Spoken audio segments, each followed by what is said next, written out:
ሰላም የኢፓስ ቤተሰቦች እንደምን ዋላችሁ? ሮዳስ ነኝ። ዛሬ አንድ እንግዳ ይዤላችሁ መጥቻለሁ።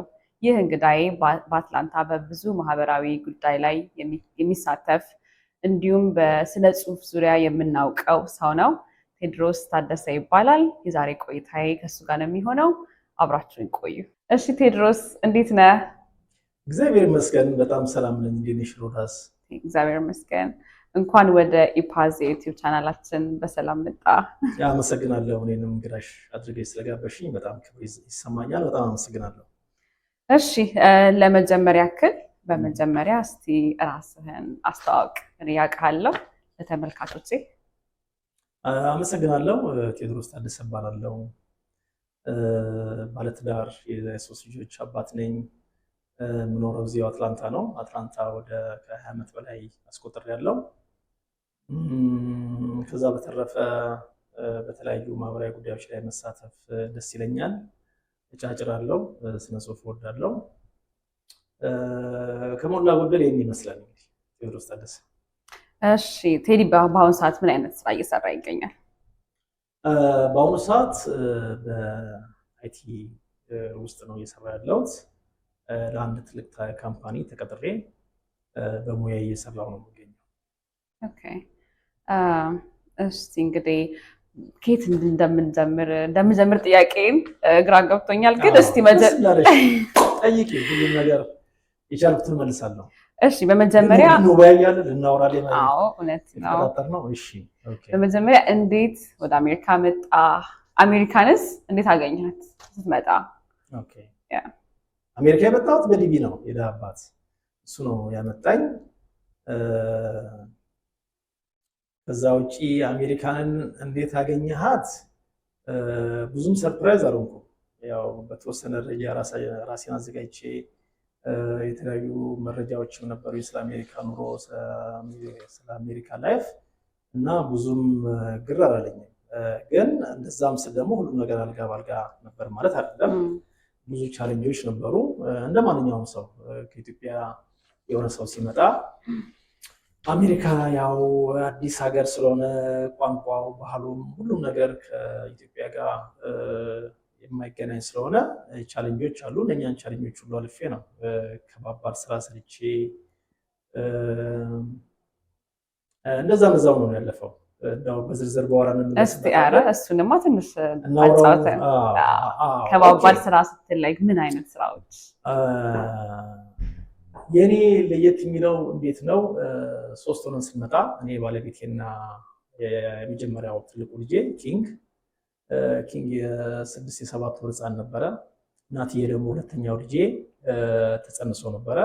ስለዚህ ሚስቴ ነፍሰ ጡር ነበረች ስንመጣ እና ዝም ብለሽ መገመት ትችላለሽ እንግዲህ ወደ ማታውቂው ሀገር ህፃን ልጅና እርጉዝ ሚስት ይዘሽ ምንም የሌለው ባል አብሮ አጅቦ ስንመጣ ምን አይነት ላይፍ እንደሚያጋጥም ግልጽ ነው።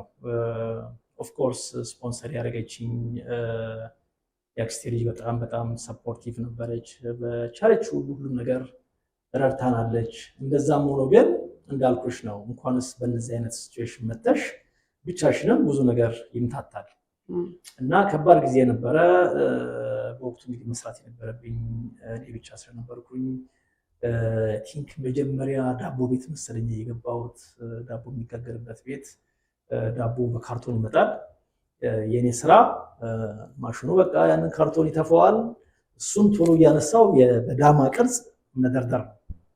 ያ ከተደረደረ በኋላ ደግሞ ፎርክሊፍት መጥቶ ይጠቀልላል፣ ምናምን ታስሮ ያነሳል። እንደዚህ አይነት ስራ ነበረ። በጣም ከባድ ነበረ።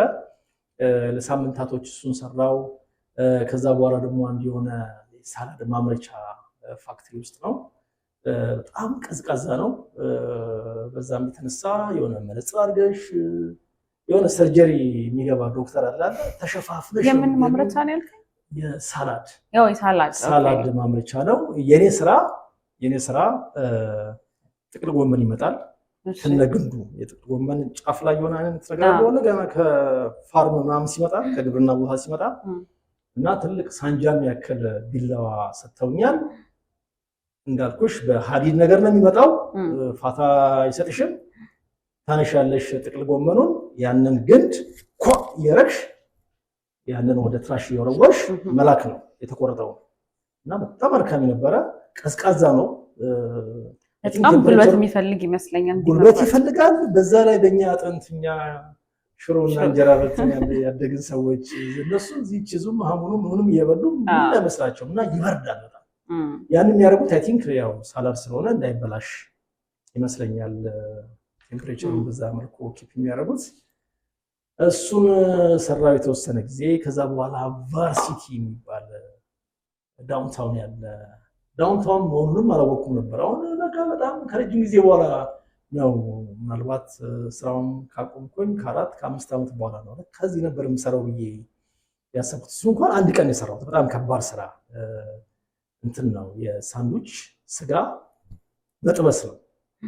ሳንዱች አለ የስጋው ሰርክል የሆነች ነገር እዚህ ዳቦ ተሰንጥቆ የሚገባ እና እሱን እያንዳንዱ ነገር አሜሪካ ፍጥነት ነው በቃ የሚጠይቀው። እንደ ማሽን መስራት አለብሽ፣ እንደ ማሽን መስራት አለብሽ። ከስተመር ኦርደር ያደርጋል ቶሎ ማውጣት አለብሽ። እና እንዲህ ሳገላበጠው ዘይቱ እየጠበሰኝ ምናምን። እኔ ደግሞ የኩሽና ሰው አልነበርኩም፣ ልምዱም አልነበረኝም። እና እነኛ ነገሮች አሁን በኋላ ሳስብ ደስ ይለኛል። በቃ ቻሌንጅ መሆን የነበረበት ነገር ነው። ምናልባት አሁን ይህን ታሪክ የሚሰሙ አዳዲስ ልጆች ምንም ነገር ቢያጋጥም በቃ ዘላለም ዓለም እዛ ላይ አይቆይም። መቼም ሰው ይለወጣል፣ ይጥራል፣ ከአንድ ስቴፕ ወደ አንድ ስቴፕ ይሄዳል እና እነኛን ማየት የሚቀጥለውን ነገር ያመቻቻል። እንደዚህ አይነት ስራ እንዳልሰራ አይ ቲንክ ራሴን እንደውጬ በእነዚህ አይነት ነገር መዘጋጀት አለብኝ ወደሚለው ጥሩ አይነት መንፈስ ይመራሻል እንጂ ያ እንደ ክፋት መወሰድ የለበትም። እና ከዛ በኋላ ታክሲ ነዳው። ታክሲ ላይ በጣም ረጅም ዓመት ቆየው። ረጅም እድሜን የበላው እዛ ላይ ነው። በተወሰነም ደረጃ ይጸጽተኛል አሁን ሳስበው። ቶሎ ነቄ መሆን ነበረብኝ። ግን ምንድነው የሚጸጽት? ፍርሃት አለ። ምንድነው የሚጸጽት እኮ ምንድነው የሚጸጽትክ? ቆየሁበት ወደ 10 ምናምን ዓመት ነዳው። ታክሲ ባትሰራ ምን ሰራ ነበረ? ላይክ ይሄን በሰራው ነበር። ትምህርት ቤት የሚሄዱ ላይ ነው ስልሽ ሌትሪ ነው የሄድኩት። ያው መቼም ታውቂዋለሽ በኋላ ስለምናነሳው ስለ ትምህርት ጉዳይ አንቺም ጆርጂያ ሴት ላይ አብረን ስላሳለፈን የእሱን ታሪክ በኋላ እናነሳዋለን። እና ይጸጽተኛል የምልሽ ረጅም ጊዜ እዛ ላይ ስፔንድ ማድረግ አልነበረብኝም። መስራት ነበረብኝ። ታክሲ አሪፍ ነገር ነው፣ በወቅቱ ጥሩ ነበር፣ ገቢ ያለው ስራ ነበረ፣ ነፃነቱም አለ በዛ ላይ እና እነሱን ሰርቼ መጨረሻ ላይ ወደ ትምህርት ቤት ሄድኩኝ። ባለቀ ሰዓት ከዘረዬ ነው እንትን ብዬ በስተሽምግልና ወደ ትምህርት ቤት ሄድኩት። ግን እግዚአብሔር ይመስገን እሱንም አለፈ። እንደዛ ሆነን አሁን እዚህ ላይ ደርሰናል። እግዚአብሔር ይመስገን። እንግዲህ አሜሪካ ለእኔ ነው በወፍ በረር ባጭሩ በዚህ መልኩ አሳልፊያታለሁ ማለት ይችላለሁ። ያው እንግዲህ አሁን ደግሞ እየኖርን ነው። አሜሪካን ግን በነገራችን ላይ ሮዳስ አሜሪካ በመምጣት በጣም ደስተኛ ነኝ። አንድ ሁለተኛ አንዳንድ ሰዎች በቃ እንደው ልክ ተጎትተው የመጡ ይመስል አሜሪካንን ሲያማሩ ይገርመኛል። መሄድ እኮ ይችላል ከደበረኝ። አሜን ስለ አዲስ ለመጣ ሰው እኔ አሁን መጀመሪያ ስመጣ አሜሪካ እንደምሰራ ራሱ አላውቅም ነበረ። እኔ በቃ የሆነ ቢች ዳር ምዝናና ደግሞ የመጣሁት የሚገርም ዊንተር ላይ ነበረ ማለት ነውና ኢቭን ዊንተር ብርድ መሆኑን እንኳን አላውቅም። ምንም አይነት ስለ አሜሪካ ኢንፎርሜሽን አልነበረኝም። እና እንዳልኩ ነው ሙሴ ሀገሪቷን የሚመራው መስሎሽን እስራኤሎቹ እና እንዲያወርድልሽ በቃ እና ዝምት የምሰራ አልመሰለኝም። እና የሆነ ካልቸር ሻክ ነበረ። አንደኛ ቋንቋው ካልቸሩ፣ ከዛ መስራት ቤት ኪራይ መክፈል ሲኖርብኝ የመጀመሪያው ዓመት ለኔ በጣም ከባድ ነበረ። አስበ ቤት ውስጥ ቁጭ ብለህ በእናት በምናምን መብላት ለምደ እዚህ መተህ ከምግብ መስራት አልፈ ቤት ኪራይ የመክፈል ኃላፊነት ሲኖርብህ በጣም ከባድ ነው። አይ ቲንክ አሜሪካን የምትረዳው የሆነ ስቴጅ ካለፍክ በኋላ ነው የአሜሪካ ቫልዩ የሚገባሽ ብዬ የማስበው። ሲስተም ውስጥ ገባን የሚሏት አማርኛ በቃ አይ ቲንክ እንደዛ አይነት ደረጃ ላይ ስትደርሺ ነው የምታጣጥሚው ነገሩ የሚገባሽ።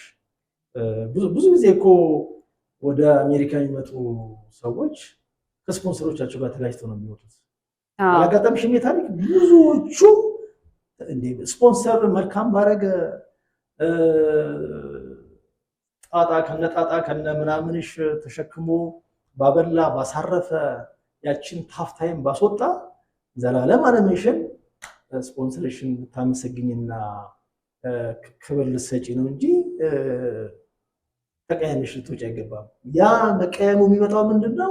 የሀገሩን ሲስተም ኤክስፔክቴሽናችን ሃይ ነው ስንመጣ ልክ እንደ ኢትዮጵያ እንግዳ ሁሉም ነገር በስሎ እንዲቀርብልን እባክህ በሞቴ ምናምን የእጅዋ እንዲቀርብ ልክ የእንግዳ አይነት ነገር አለ። በእንደዚህ አይነት መልኩ ትሪት እንድንደረግ ኤክስፔክት እናደርጋለን። ያ ኤክስፔክቴሽን ደግሞ አይሰራም። ስፖንሰር አድርጎሽ ያመጣ ሰው ሁለት ስራ ሊሰራ ይችላል። ደክሞት ነው የመጣው። እንኳንስ እሱ ላንቺ ሊያበስል ቀርቶ ብትረጂው ደስ ይለዋል። እና ያ ነገር ግን አይንሽን ገልጠሽ የምታየው መቼ ነው? አንቺ በሰውየው ጫማ ውስጥ ስትሆኝና ያ በርደን አንቺ ጋር ሲመጣ ቤት ኪራይ መክፈል ስትጀምሪ፣ የውሃ መክፈል ስትጀምሪ፣ የኤሌክትሪክ መክፈል ስትጀምሪ፣ የምግብ ምናምን ጣጣ በቃ ሁሉም ነገር ሙሉ ሰው ነሽ ላይፍን ስትጋፈጪ ዋው እንደዚህ ሆነ ነው ልክ እነኛ ሰዎች ያኖሩኝ ትላለሽ። እና እኔ በጣም ሁልጊዜ አመሰግናታለሁ። ቤት ትባላለች እንደ እህቴ ናት፣ የአክስቴ ልጅ ናት፣ ግን እህቴ ናት። እሷ ናት እንዳለ ጣጣችን የቻለችው። እንግዲህ ቅድም በነገርኩሽ አይነት መልኩ ባልና ሚስት ሕፃን ልጅ እና በዛ ላይ ደግሞ እንደገና ናት በተጸነሰበት ሁኔታ ያንን ኃላፊነት ወስዶ እኛን ተረክቦ ማረፊያ ሰጥቶ ማኖር ከባድ ነገር ነው እና ስፖንሰሮች በዚህ አጋጣሚ እንደው ስፖንሰር እንደዚህ ያደረገኝ እንደዚህ ምናምን ብሎ ያኮረፈ ሰው ካለ ጭንቅላት ካለው ሄዶ ይቅርታ ብሎ ስለተደረገለት መልካም ነገር ማመስገን ነው። በጣም እሱን ነገር ባይዘው እኔም እጋራሃለሁ። መጀመሪያ ስመጣ እኔም ስፖንሰር ነው የተቀበለኝ እና መጀመሪያ እንዳልከው ነው ኤክስፔክቴሽን ነበረኝ እንደ ኢትዮጵያ እንዲያስተናግዱኝ እንግዳ ነኝ ምናምን ብዬ ማለት ነው። ለዛውም በጣም ጥሩ ሰዎች ነበሩ። በዚህ አጋጣሚ እኔም በጣም ማመስገን ፈልጋለሁ ስፖንሰሬን። እና ግን መጀመሪያ ትንሽ አንተ ያልከው አይነት ስሜት ነበረኝ። ለምን እንደዚህ አይደረግልኝም? ለምን ከዛ ከወጥቼ የራሴን ህይወት መኖር ከጀመርኩ በኋላ እኔ ኢቭን በአሁኑ ሰዓት ላይ እንኳን ስፖንሰር ማድረግ አልችልም ሰውን። እንግዲህ ትምህርት ጨርሼ ራሴ ኢንካም ኖሮኝ ምናምን አይደለ። በአሁኑ ሰዓት እንኳን ሰው ስፖንሰር አድርግና እነዛ ስፖንሰር ያደረጉኝ ግን ሰዎች እዛ ቦታ ላይ እንኳን እኔ ያለበት ቦታ ላይ እንኳን አልነበሩም እና ስፖንሰሮች በጣም ክብር ይገባቸዋል። እውነትም ለመናገር አይ ቲንክ የሆነ የስፖንሰር ቀን ብለን ነው ክብር ፋዘርስ ዴይ እንደ ፋዘርስ ዴይ ስፖንሰር ዴይ ቴንክ ዩ የሚባልበት ለዚህ ስላልካችሁ እናመሰግናለን። አንድ ቀን ሊያስፈልግ ይችል ይሆናል። እሺ በመቀጠል ምን መሰለክ ሌላ ጥያቄ እንዴት ወደ ኮሌጅ ገባክ? አይኖ ከታክሲ ስራ ላይ በጣም ብዙ ቆይቻለሁ ብለኸኛል። ከዛ በኋላ ነው ወደ ኮሌጅ የገባኸው። ምን ወደዛ እንድትገባ ኮሌጅ ጆይን እንድታደርግ ምን አነሳሳክ? እውነት ለመናገር ትምህርት ቤት የሚሄድ ፕላኑ አልነበረኝም። ለዛም ነው ብዙ ጊዜን ታክሲ ላይ ማሳለፊያውን ሳስበው ይቆጨኛል እምልሽ። አቅሙ ነበረኝ፣ አካዳሚካሊ ደህና ነበርኩኝ ድሮም እና ምን ተፈጠረ? 2016 አካባቢ ነው ወደ ትምህርት ቤት የሄድኩት። ኡበር የሚባል ነገር መጣ ወደ ኢንዱስትሪ ውስጥ፣ ወደ ትራንስፖርቴሽን ኢንዱስትሪ ውስጥ ኡበር፣ ሊፍት የሚባሉ ነገሮች መጡ። ቅድም እንደገለጽኩልሽ የታክሲ ቢዝነስ በእኛ ጊዜ ደህና ነበር ሪላቲቭሊ። ከኛም በፊት ደግሞ የነበሩ ሰዎች ከዚህ የተሻለ ምናምን የሚሉት ነገር አለ። ግን እኔ በነበርኩበት ጊዜ ከኔ አኳያ በቂ ጥሩ የሚባል ሳንቲም እንሰራ ነበር። በቀን ተዝናንተን ነፃነት ዋለ። ቅድም እንደገለጽኩልሽ ያ በጣም ያዘናጋል እና ኡበር ሲመጣ ቢዝነሱ ባንዴ ዳውን አደረገ። የታክሲ ሁሉም ሰው በቃ ኡበር መያዝ ጀመረ ምናምን። የዛ ሰዓት ነው ከእንቅልፌ ባነንኩት።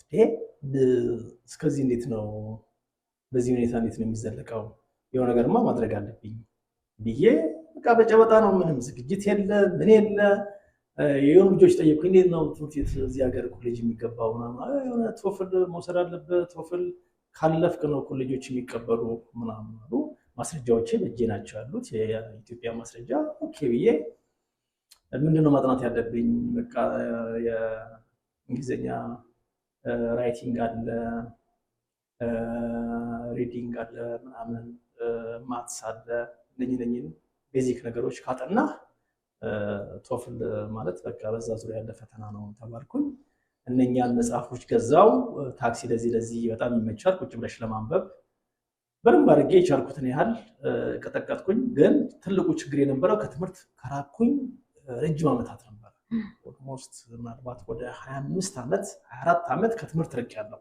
ምንም ነገር ዝም ብዬ ግጥም ጽፋለሁ፣ ፕሌዎች ጽፋለሁ፣ ሾርት ስቶሪስ ጽፋለሁ እንደዛ እንጂ ወደ አካዳሚው ሄጄ አላውቅም፣ ሪፈር አድርጌ አላውቅም ምንም መጽሐፍት እና በጣም ከባድ ነበረ። ተመልሶ ወደዛ መመለስ እድሜውም አለ፣ እድሜም ገፍቷል። ግን አይ ቲንክ ይሄን ነገርማ ማድረግ አለብኝ ብዬ ያንን ነገር ለኤግዛም ከተዘጋጀው በኋላ ቶፍል ወሰድኩ። በመጀመሪያው ዞር ነው ቶፍል ያለፍኩት እና ወዲያው ጆርጂያ ስቴት ቶፍል ነው ጂስቴፕ ቶፍል እኔ ቶፍል ነው የወሰድኩት። ጆርጂያ ስቴት ዳውንታውን ነው አይ ቲንክ የሆነ ከ100 ብር ያነሰ ነው የከፈልኩት። አሁን ኤግዛክትሊ አላስታውስም። ኤግዛሙን የሚወሰድኩት ዳውንታውን ያለው ጆርጂያ ስቴት ዩኒቨርሲቲ ውስጥ ነው እና ከዛ ወደ ፒድሞንት ነበር የሚባለው ያኔ አሁን ጆርጂያ ስቴት ከመባሉ በፊት ክላክስተን ካምፓስ እዛ ሄጄ ሬጅስተር አደረኩኝ። እዛ ደግሞ የፕሌስመንት ቴስት ምናምን የሚባል ነገር አለ። እሱንም ወሰድኩኝ። በቃ ከስክራች አሁን 0081 የሚባል የእንግሊሽ ክላስ እንግዲህ የሚያውቁ ያውቁታል። ከዛ ነው የጀመርኩት። እንግሊሽ አዘ ሰከንድ ላንጉጅ ምናምን የሚባል ፕሮግራም አላቸው። አይ ቲንክ ሌቭሉ 0081 ቀጥሎ 0091 ከዛ በኋላ ነው 1101 የወሰድኩት። እንግዲህ 1101 ከመውሰድ በፊት 2 ሴሚስተር 1101 ማለት አድቫንስድ እንግሊሽ ክላስ ነው። ከዛ በፊት ደግሞ ያለው ከሃይ ስኩል የሚመጡም ሰዎች የሚወስዱት ነገር መሰለኝ እሱ። ማትስ ከኮሌጅ አልጀብራ ነው የጀመርኩት። ከዛ በኋላ ነው ፕሪካል ካል ምናምን እያልኩኝ ካል 1 ካል 2 እያልኩኝ የኮምፒውተር ሳይንስ እንግዲህ ታውቂዋለሽ እነኛን ሪኮማንድ ስለሚያደርግ እነኛ ነው ሲጄ ላይፍ ተጀመረ ማለት ነው የትምህርት ላይፍ። እና ዋና ወደ ትምህርት እንዲሄድ ያስገደደኝ ነገር በነበርኩበት አካባቢ ያለው ቢዝነስ መውደቁ ነው። በዚህ አይነት ሁኔታ እንደማልዘልቅ እንደማልቀጥል አወቅኩኝ። እና እግዚአብሔር ይመስገን፣ እግዚአብሔር መልካም ነገር አሳስቦ ጥሩ ነገር ነው የሆነው። ያው አለን እስካሁን ደስ ይላል። እስቲ ኮሌጅ ላይፍ እንዴት ነበረ? ምክንያቱም አብረን እንሄደናል የተወሰኑ ክላሶች እና እናጠናም ነበር አንድ ላይ። በዚህ አጋጣሚ ተመልካቾቻችን ክላስሜት ነበር የሆነ ሰዓት ላይ አብረን እናጠና ነበር። ላይብራሪ በጣም እናመሽ ነበረ እና በዛ ሰዓት ላይ ኤምሪ ዩኒቨርሲቲ ነበር የምናጠን። ሌሊት 24 አወርስ ላይብራሪ ኦፕን ስለነበረ ሌሊት እኮ በቃ ሻይ እየጠጣን ነበረ ሌሊቱን የሚቸከለው። እኔ አሁን ሳስበው በዛ እድሜ እንግዲህ ወጣቱ ነው ነገሩ፣ ለአንቺ ላይከብድ ይችላል። ለእኔ ግን አሁን ሳስበው ይገርመኛል የማደርግ የነበረው ነገር ሁሉ። እኔ እንደሚገርመኝ ታውቃለህ፣ እሱ ሳይሆን ሌሊቱ ሙሉ አብረን ስናጠና ቤተሰብ ያለው ሰው፣ ልጅ ያለው ሰው፣ ሚስት ያለው ሰው እንዴት ነው ፋሚሊው እንዴት ሰፖርት ቢያደርጉት ነው ሌሊቱ ሙሉ? አንዳንድ ቀን አለ ኤግዛም ሲሆን ሌሊቱ ሙሉ የምናነጋበት ጊዜ አለና እንዴት ነው ከቤተሰብ በነገራችን ላይ ቤት ቁጭ ብዬ ነው እነሱ አፕስቴር እንቅልፋቸው ይለጣሉ። ቁጭ ብዬ ነው የማረጋው። እነሱ ወደ ስራ ወደ ትምህርት ቤት ሲሄዱ ነው ናፕ ለመውሰድ ወደ አፕስቴር እንትን ብለው። አንድ ተፈጥሮ አለኝ። አንድ ነገር ከያዝኩኝ ገገማ ነኝ። በቃ እዛው ላይ ነው የምቸክለው። ስነዳ የማስበው ለሱ እንኳን እኔ ምስክር ነኝ። ጥናት ስናጠና አንድ ፔጅ እንኳን አታዘልለኝም ነበር። በቃ በደንብ ከመሰረቱ ካልገባኝ ያን ነገር በቃ ፈጽመዋለሁ ካልኩኝ እስከ መጨረሻው ነው የሚሄደው እና አንዳንዴም ይጎዳል። አይ ነው ግን ደግሞ ያው ለውጤትም ጥሩ ነው። አንድ ነገር ከተጀመረ አይቀር እስከ ፍጻሜው የሚሄድ ጥሩ ነው እና የቤተሰብ ሰፖርት አንስተሻል። እንዴት ነበረ? እኔ እድለኛ ነኝ፣ እጅግ በጣም እድለኛ ነኝ። እግዚአብሔር በቃ ለእኔ ያደላል ሁል ጊዜ ብዬ ነው የማስበው እና በቤተሰብ በኩል በጣም የምትገርም ሚስት ናት ያለችኝ።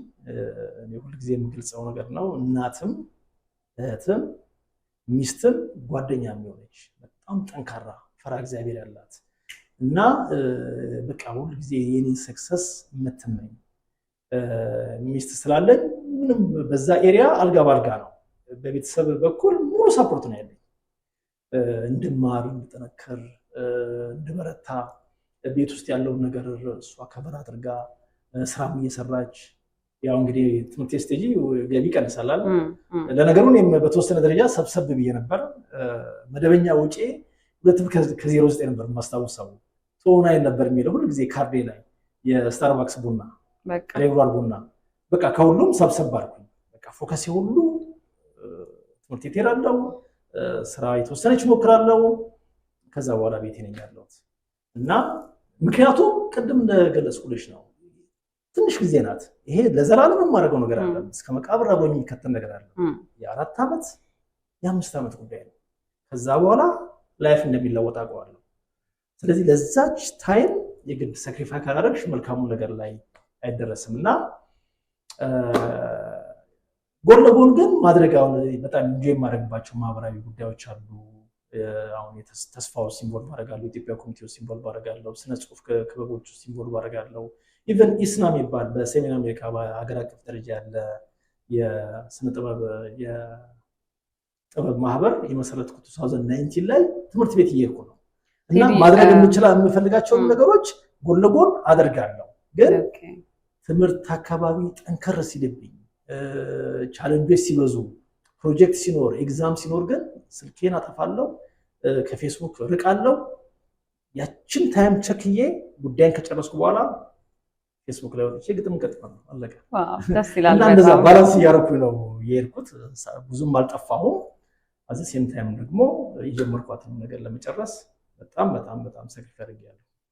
በጣም ደስ ይላል። ግን በዚህ አጋጣሚ አንድ ስለ ባለቤት እያወራን ስለነበረ አንድ ታላልፈው ሳይናነሳው እንዳናልፍ የምፈልገው ጉዳይ አለና በጣም የሚያስገርመኝ ነገር ከባለቤት ጋር ከአንተ ጋር ክላስ በውስጥም ብዙም አቅራቦት እንደውም አታውቀኝም። ያኔ ላይብረሪ እንዲሁ ስትደውል ምናምን ሰማ ነበርና ስለምታነሳ አንተም ስሟን ታነሳለህ ብዙ ጊዜ በዛ ነበር ማውቃት እና በጣም የማረሳውና የሚገርመኝ ነገር ምንድነው ያኔ እርጉዞኜ ስወልድ ትዝ ይለኛል ባለቤት እኔ አሜሪካ ላይ ታውቃለህ ጠያቂ እንኳን የለህም ወለድክም ሆንክም ታመምክም እንዴት ነህ ምንድን ነህ የሚልህ ብዙም ሰው የለም እና በዛ ሰዓት ላይ ያንተ ጓደኛ ሆኜ ጓደኛ ሳይሆን አትሊስት ክላስሜት ሆነን ጓደኞች እንኳን አይባልም ግን ክላስሜት ሆነን አብረን እየወሰድን አታውቀኝም እና ሳታውቀኝ ዶሮ ሰርታ ተሸክማ በአገልግል ይዛ መምጣቷ በቃ ምን ያክል ሰፖርት እንደምታረግ ያሳያል። ለማታውቃት አንተን አክብራ ነው ለኔ እንደዛ ያደረገችውና በዚህ አጋጣሚ በጣም ማመስገን እፈልጋለሁ። እና በጣም ቀጭዬ በጣም የምትገርም ሰው ናት። በጣም ቅድም እንዳልኩሽ በጣም ፈራ እግዚአብሔር ያላት ለቀረበችው ሰው ብዙም እንትን የላትም ብዙም እዛም እዚህም አትልም፣ ግን ለቀረበቻቸው ሰዎች ሙት ናት። በቃ በጣም ጥሩ ልብ አላት። ከዛ ውጭ ደግሞ የመውለድ ጉዳይ ካነሳሽ እሷም ያለፈችበት ነገር ነው። ቅድም እንደገለጽኩልሽ ናቲ ተጸንሶ ነው ወደዚህ ሀገር የመጣ ነው። ሁለተኛው ልጅ ማለት ነው። ልጄ ማለት ነው ናቲማን እና እሱ ሲወለድ መኪና የለኝም። 2 ስራ ነው የምሰራው። ፋርመርስ እሰራለሁ፣ ማታ ደግሞ ጋር ስቴሽን እሰራለሁ፣ ቢፒ ጋር ስቴሽን እና በቃ መተኛው ራሱ 3 ሰዓት ምናምን በቃ በጣም ከባድ። ውጭ ወጥቼ ባስጠብቄ ነው የሚሄደው። ብርድ በሚሆንበት ሰዓት፣ ዝናብ በሚሆንበት ሰዓት የሆነ ትላልቅ ጓንት አድርጌ ምናምን ያው ሁሉም ሰው የሚያሳልፈው ነገር ስለሆነ ለእኔ ላይ የተለየ ነገር የለም። ሁላችንም አይ ቲንክ በተወሰነ ደረጃ እንደዚህ አይነት ነገር እናልፋለን እና በዛ አይነት ሁኔታ ውስጥ ነው ክላክስተን አካባቢ አቬኒው ነው የሚባል አንድ ኮሌጅ አቬኒው ሜሞሪያል ኮሌጅ አቬኒው አይደለም፣ ከድሮ የፖንስ ካፌ ጎን አንድ ትልቅ አፓርትመንት አለ። በጣም ወደ ውስጥ ብዙ አፓርትመንቶች ያሉት እዛ ውስጥ ነበር የተከራየው። ጆሊ አቬኒው አላውቀውም፣ አቬኒው መሰለኝ ካልተሳሳትኩኝ። እና የመጀመሪያ አፓርትመንታችን ከስፖንሰራችን ጋር እንግዲህ ደሞዝ ስቀበል በቃ በራሴን የቻልኩበት ሁኔታ ላይ የደረስኩ የመሰለኝ ሰዓት ላይ ነው ወጥቼ አፓርትመንት ተከራይቼ መኖር የጀመርኩት እና እዛ ውስጥ ነው ያረፍነው። በቃ በእነዚህ አይነት ሁኔታ ላይ ያለን ናቲ ተወለደ። አስታውሳለሁ ወደ ሆስፒታል እንኳን የለው ከጎረቤታችን አንዲት ጥሩ አበሻ አለች፣ ፋርማሲ ሰራ የነበረች ልጅ ናት። እሷ ናት ያደረሰቻት ሆስፒታል እና ናቲ ተወለደ። ናቲ በተወለደ እንግዲህ የመጀመሪያው አይ ቲንክ 1 ቀን ወይም 2 ቀን ሆስፒታል ቆይታለች። ከዛ ወደ ቤት መጣች። የሚቀጥለው ቀን ስመጣ ወገቧን አስራ እያበሰለች ነው ያገኘሁት ኩሽና ውስጥ። እንግዲህ ኢትዮጵያ ውስጥ ስንትና ስንት ቤተዘመድ ከቦ እንደ እንቁላል እንደሚሰበር እንቁላል ሲንከባከቧት የነበረች ሴት እዚህ መታ በወለደች በ3ኛ ቀን አሉ በጣም ሰፖርት የሚያደርጉን ሰዎች የሚጠይቋት ሰዎች አሉ። ግን በቃ የሆነ ሰዓት ላይ ቲንክ ማድረግ ነበረባት ማለት ነው። እኔ ልክ በር ከፍቼ ስገባ ወገቧን አስራ ቆማለች። ኩሽና አይ ሰው እኮ ቢመጣም ላይክ ሁሉም ቀራብሮ አይሆንም። የተወሰነ ሰዓት መጥቶ ሊሄድ ይችላል። እሱንም የተመቸው በዛ ላይ ደግሞ አዲስም ነን ሰው አታውቁም አይነት የማህበራዊ ህይወት የለም የዛ ሰዓት ያም ከባድ ነገርም አልፋለች እና መቼም ሴት ልጅ ባታቅሽም ከኔ ብዙ ነገር ስለምሰማ አንቺ ደግሞ በጣም የምትገርሚ በዚህ አጋጣሚ የምናገረው መቼም የማረሳው እኔ ማክሲማም ክላስ የወሰድኩት 5 ሞክሬያለሁ መሰለኝ የሆነ ሴሚስተር ላይ በአብዛኛው 4 ክላሶች ነበር የምወስደው 12 ክሬዲት አወር ወይም 13 ክሬዲት አወር አይነት ነገር ሆድሽ እንደዚህ ተወጥሮ 6 ክላስ የምትወስጂ ጀግና 5 ክላስ የምትወስጂ እኔ እኮ በጣም የምትገርሚ ብቻዬን አልነበርኩም ከልጄ ጋር ነው እየወሰድኩኝ ነበር የሚገርም ነው በጣም እና ያን ታሪክ ነግራት ነበር የምትባል ልጅ አለች ለነገሩ ያው ሁሌ በስልክም ሳወራሽ ትሰማለች ስላንቺም የጥንካሬ በእድሜሽ ስልሽ በእነዚህ አይነት እድሜ ልጅ ወለሽ አዘ ሴም ታይም ደግሞ እዚህ ጋር ኮምፒውተር ሳይንስ ነው እየተማርሽ ያለሽው በጣም ከባድ ትምህርት እና ያንን ደግሞ 3 ኮምፒውተር መውሰድ በጣም ሊያስመሰግንሽ ይገባል። እርጉዝ ሆነሽ በብቸኝነት ቤተሰብሽ አጠገብሽ ሳይኖር በዛ አይነት ቻሌንጅ ውስጥ አሁን ለነገሩ የሚያረጋው ሰው አይታወቀው ከውጭ የሚታዘብሽ ሰው ነው እንዴት ነው እቺ ልጅ ብሎ የሚለው እንጂ ላንቺ እኮ ኖርማል ነው በወቅቱ ለኔ እንደውም ፈን ነበረ ኮሌጅ እርጉዞኝ ባክፓክ አድርጌ ምናምን በቃ መሄድ ድሪሜ ነበር ባይዘዌ ሁሌም ኮሌጅ ላይ ሆኜ ማርገዝ ፈልግ ነበር ትልቅ ለብዙዎች ትምህርት ነው በቃ ምንም ኤክስኪውዝ የለም የሆነ ነገር ላድርግ ካልሽ የሚያቆምሽ ነገር የለም ማለት ነው እውነት ነው 8 ወር 9 ወር እርጉዝ ሆነሽ 6 ክላስ መውሰድ ያውም የመጨረሻው እንደውም ትዝ ካለ 1 ሰዓት ተኩል ነበር ድራይቭ የምናደርገው ወደ ኬኔሳው ካምፓሳችን ከሰፈራችን 1 ሰዓት ተኩል ኤቭሪዴይ ድራይቭ እያደረግኩ ማለት ነው። እና ግን ልጅነት ነው መሰለኝ ያኔ እኔ ምንም አይታወቀኝም ነበር። መጽሐፍ አለብሽ ብዙዎች ሊያበረታ ይችላል። በጣም አመሰግናለሁ በዚህ አጋጣሚ። ሌላው ነገር ደግሞ በጣም አትላንታን ያነጋገረ አንድ ጉዳይ አለ። አይ ቲንክ ፌስቡክ ላይ ነው መሰለኝ ያየሁት። አንተም ልጆችም 2 ልጆች እና ባለቤት አንድ ላይ ተመርቃችሁ ማለት ነው። እስቲ ስለሱ አጫውተን። እንዴት ነው አስባችሁበት ነው ወይንስ ማጋጣሚ ነው? ቆይ ነገር ነው ምንም አልታሰበም። ታስታውሽ እንደሆነ አይ ቲንክ 2021 ላይ ነው ኮሮናው እንዳለቀ በአብዛኛው በቃ በጣም ያው ሁሉም ሰው እስር ቤት በነበረበት ሰዓት ላይ ነው አይ ቲንክ በቃ ግራጁዌሽን የተጀመረበት ወጣ ማለት የተጀመረበት ወቅት ላይ ነበረ ግራጁዌት ያደረግነው።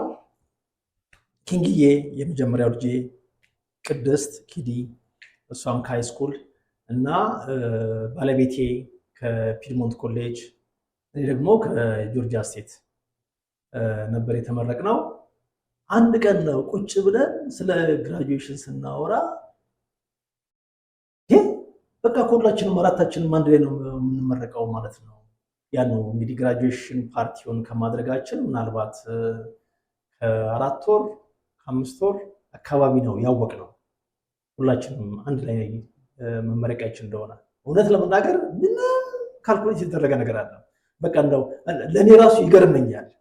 ሁላችንም የየራሳችን ሩጫ የየራሳችን ፕሮጀክት የየራሳችን ኤግዛም ጥናት ምናምን ላይ ነው እንጂ አንድ ላይ እንመረቃለን ብለን በህልሜ በእውነም በግሌ ያሰብኩት ነገር የለም።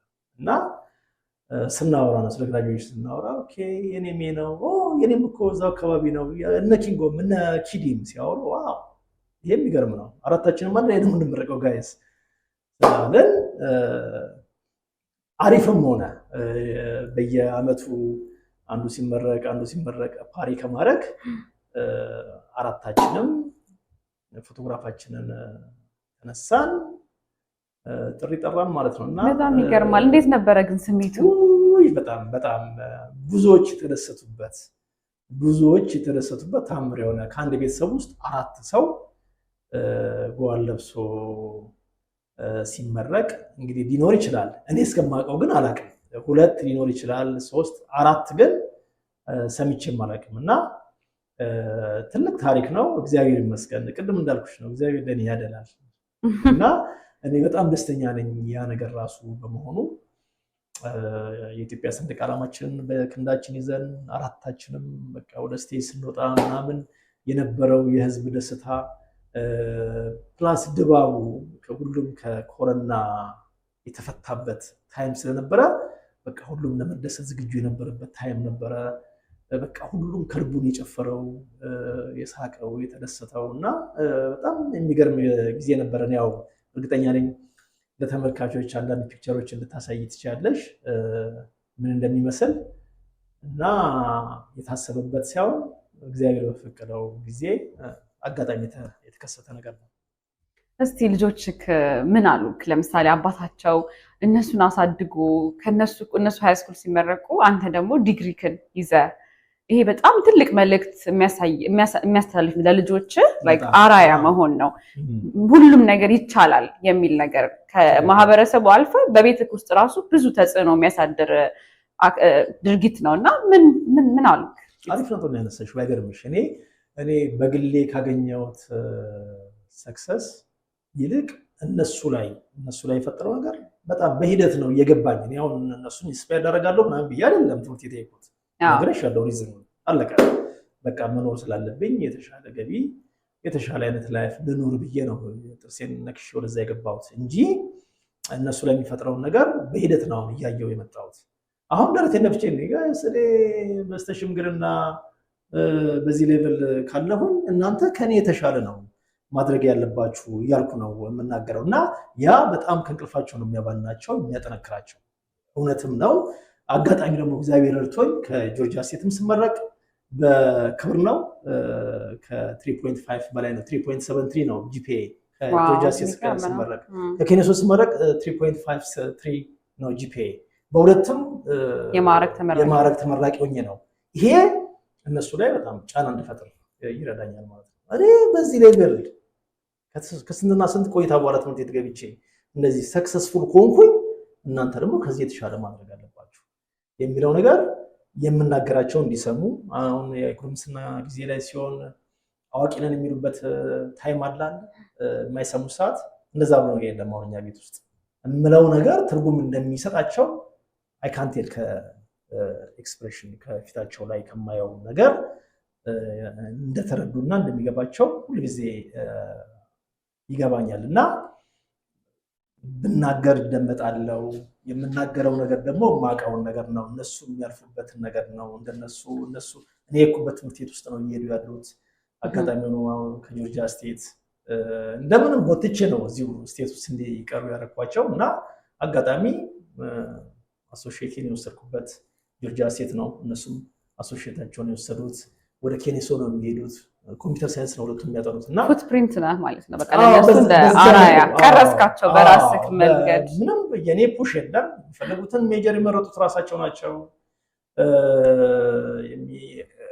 ኦንሊ ቲንግ ያደረኩት አውት ኦፍ ስቴት እንዲሄዱ አልፈለኩም፣ እዚሁ እንዲማሩ። እሱንም ደግሞ በበቂ ሪዘን እዛና እዚህ ብላችሁ ዕዳ ውስጥ ገብታችሁ ስትመረቁ የቤት ሞርጌጅ የሚያክል ዕዳ ይዘህ ወጥተህ በየወሩ ከደሞዝ ላይ ከምትቀፈቀፍ በነፃ በዜሮ መመረቅ የምትችልበት አጋጣሚ ይሄ ነው ብዬ በዛም ነው ኮንፊደንስ ያደረኳቸው። ከዛ ውጭ ደግሞ ቤት ውስጥ መሆናቸው የተሻለ ምግብ በልተው ሳይጨናነቁ ምግብ ማብሰል የለ ሌላ አይነት ኃላፊነት ሸክም ውስጥ አይገቡም እና እግዚአብሔር ይመስገን እነሱም ይሰማሉ። ጥሩ ልጆች ናቸው። ቲንክ እውነት ለመናገር ልጆች ወደ ቤተክርስቲያን ሲያዘወትሩ ባህሪያቸው ይለወጣል። ቤተክርስቲያን አካባቢ አሁን እኛ በተሰባበረ እንግሊዝኛ፣ ለነገሩ የእንግሊዝኛ አውርቻቸው አላውቅም። በደህና ጊዜ አማርኛ አስተምሬያቸው በአማርኛ ነው ኮሚኒኬት የምናደርገው። በደንብ ይረዳሉ። ቅኔ ባወራ እንኳን ቅኔውን ይፈታሉ በደንብ። አማርኛ ላይ ችግር የለባቸው። እዚህ ተወልደው አድገው ግን ሞር እዛ ላይ ሰርቻለሁ እና እግዚአብሔር መርቶ ለነገሩ የማዘር መምጣት ሞር አድቫንቴጅ ሰጥቷቸዋል ለነሱ አማርኛ እውቀት። ምክንያቱም በጣም ይወዷት ስለነበረ ከእሷ ጋር ኮሚኒኬት ለማድረግ የግድ አማርኛ ማወቅ መቻል አለባቸው እና ያም ለውጧቸዋል ብዬ አስባለሁ። እኔም ሲሪየስ የሆነ ህግ አውጥቼ ነበረ ቤት ውስጥ። ቤት ስንሰባሰብ ማንም ሰው እንግሊዝኛ ማውራት የለበትም፣ ህግ ነው እና ተሳስቶ አንድ ሰው 5 ቃል እንግሊዝኛ ካወራ አንድ ኩርኩም ይቀምሳል። ያንን ህግ አውጥቼ ነበር። ለምሳሌ I have to go to restroom ካለ በስተት ቤት ውስጥ ማለት ነው እቆጥራለሁ ያን ቃል I have to go to restroom። ስለዚህ አንዱ ታሳቢ ለበኋላ ይቀመጣል፣ 5 ሞልቷል፣ አንድ ኩርኩም ይቀምሳል ማለት ነው። እና አንዳንድ ጊዜ በወቅ ኮንቨርሴሽን ውስጥ እኔ ራሴ ረሳዋለሁ እንግሊዝኛ መናገራቸውን። የዚህ ሀገር ልጆች ደግሞ ሆነስት ናቸው እና በቃ እየለፈለፍን እያለን ያልሰሟቸው ለካ እነሱ የሆነ እንግሊዝኛ ተናግረዋል። እንደዚህ ብለው ይመጣሉ። እንደዚህ አድርጌ መልሳቸው እና ኩርኩም ምንድነው እርግብግቢት ውስጥ ከሚበጠስ ኩርኩም ማለት አይደለም አለ በቃ የሆነ ሪማይንድ ለማድረግ ትክክል ነገር እኔ መጠቀም አለብኝ እና ፍራስትሬሽን ውስጥ ገብቼ ነበረ። የሆነ ኢትዮጵያ ቆይተው ነበር የመጡት። እዛም እዚህም ዘረባበርኩኝ። እንግዲህ ያው አድማጮች ተመልካቾች ከዛም ከዚህ መገናኘታው ሊረዱት ይችላሉ። ብዙ ርዕስ ውስጥ ገባሁ፣ ግን የግድ መጥቀስ ስላለብኝ ነው። ኢትዮጵያ ቆይተው መጥተው በነበረበት ሰዓት ላይ አማርኛቸው በጣም ፐርፌክት ነበርና በየሄድኩበት ቦታ አቤት ልጆች አማርኛቸው ምናምን ሲሉ ብዙ አይገባኝም ነበር። በጃይሾ ወርቅ የሚባል ነገር አለ። አማርኛማ ማውራት አለባቸው፣ ምን አማርኛ ማውራታቸው ቢግ ዲል ነው ምናምን ብዬ አስብ ነበር።